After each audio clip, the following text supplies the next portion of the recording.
I don't know where to begin. I'm sure you noticed, but I'll bring it up. Did you see how many big favorites lost yesterday straight up? Jacksonville, Baltimore, of course, Dallas. What the heck is going on out there? And then you have all these injuries. Garoppolo's got a concussion. Mike Williams for the Chargers is out. Then we watched the Sunday night game. Pittsburgh actually looks like they have an offense. Or was that the Raiders actually don't have a defense?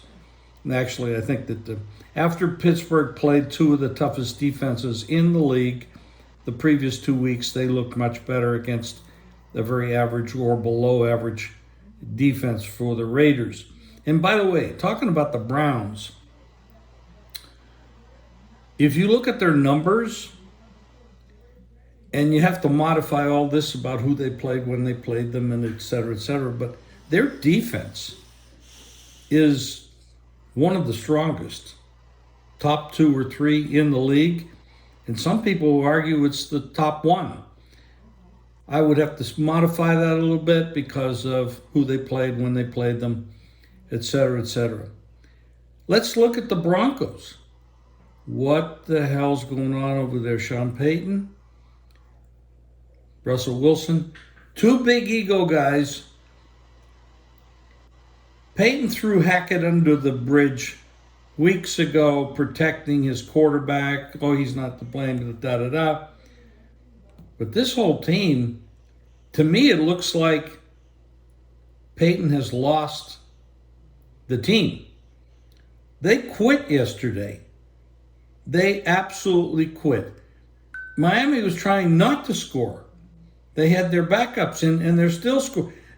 Denver quit. Now they go on the road, and they're a 3.5-point favorite at the Bears, who absolutely look horrible. There are people playing quarterback in the NFL that should not be playing quarterback in the NFL. I think we all know that at this point. It's a very poor league when you look at it from top to bottom.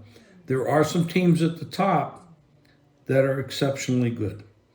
But we have really gone into a deficit this year with talent at the quarterback position.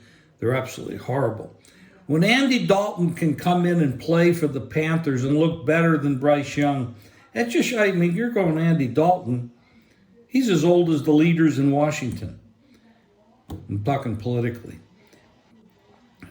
But Andy looked good. He was willing to throw the ball. He was willing to force the ball. He moved the change. He threw more passes than anybody else in the league yesterday. They still lose, but it's not a very good team top to bottom. This is going to be an interesting season. I love it. And I'm going to come back with some more details on other games specifically later on today.